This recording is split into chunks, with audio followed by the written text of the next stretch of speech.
Hi, welcome to the part 12 of this video series. We are covering some of the real certification questions.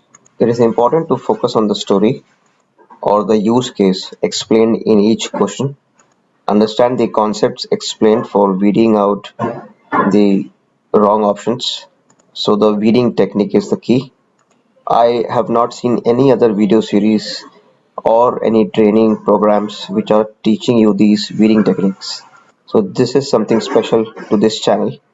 If you are dead serious about passing the exam, then please go through this video series, which has around 100 questions and 14 videos. Those questions are still relevant. Club that with this set of new questions. You will surely pass. Please subscribe to my channel, like my videos. I need more viewership to help me motivate myself. I plan to put a lot more questions for this certification as well as other cloud certifications so that it helps the audience. So your support would be the key. For questions 1 to 45, please refer parts 1 to 11 of this video series. Let's jump into the questions. Question 46. Pause this video, read the question, come back. So if you have read this question and understood the story, you know this is a password rotation question. Where do you store passwords? In Azure or AWS? So the thumb rule you should apply for password rotation. Where are the passwords stored? Thumb rule suggests it is stored in AWS Secrets Manager. So what it does, it usually rotates, manages and retrieves database credentials. So if you see these databases like RDS, Redshift, DocumentDB, it is built in. Secrets Manager will be having a built-in integration with these databases, and it will rotate credentials on your behalf automatically.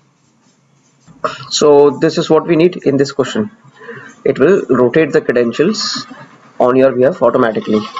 So this is the right answer. Let's scan the other options. Now if you see options B and C, they are talking about system manager, parameter store. If you see parameter store of system manager still uses secrets manager internally for storing the passwords and rotation. So B and C are wrong, because you cannot set automatic rotation on the parameter. You can set automatic rotation on the secret. C says write lambda for rotation of the password. This is wrong. If you have a provision for automatic rotation using secrets manager, you should not use lambda for that.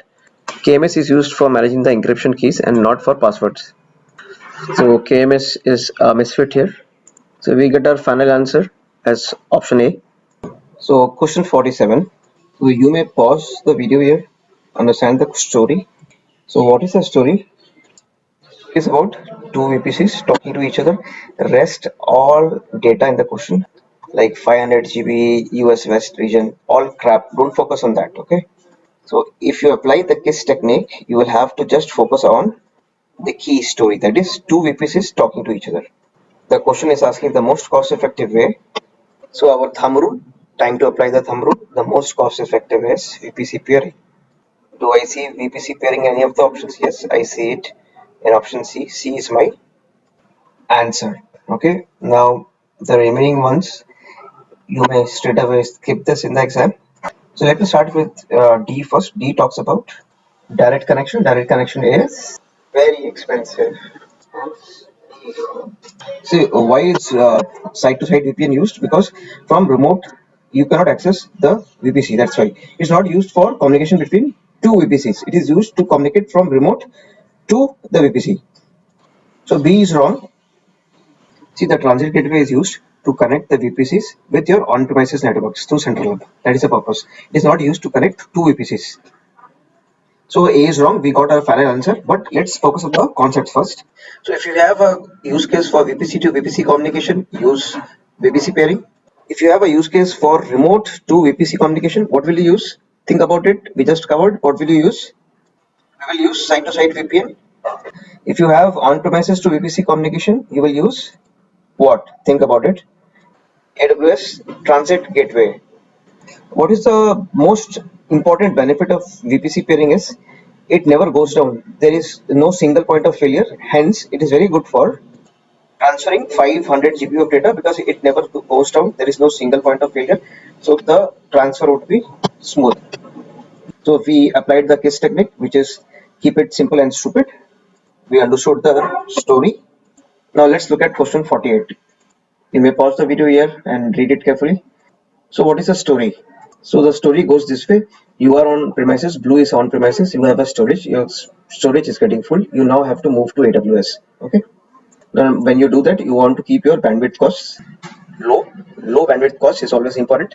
कभी भी पैसा मत खर्चा करो, सब कुछ free में कराओ.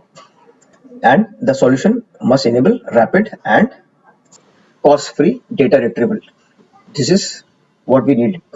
So whenever you see such questions, thumb rule, it is a storage gateway question.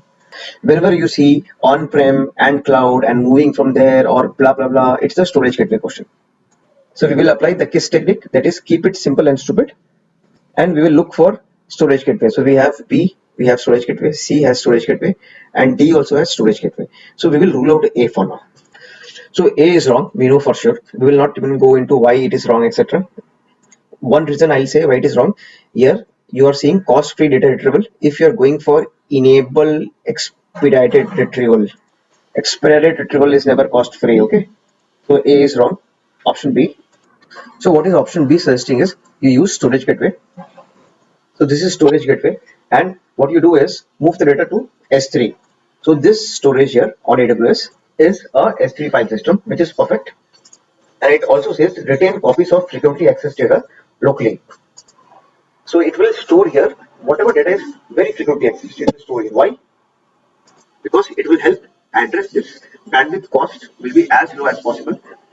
So it will address this because the most accessed data will be kept locally. So it will not go to AWS S3 file system to fetch it. It will be always locally available, and if it is not available, it will go to S3, which is perfect because it's using combination of both the mechanism to keep the cost at bay.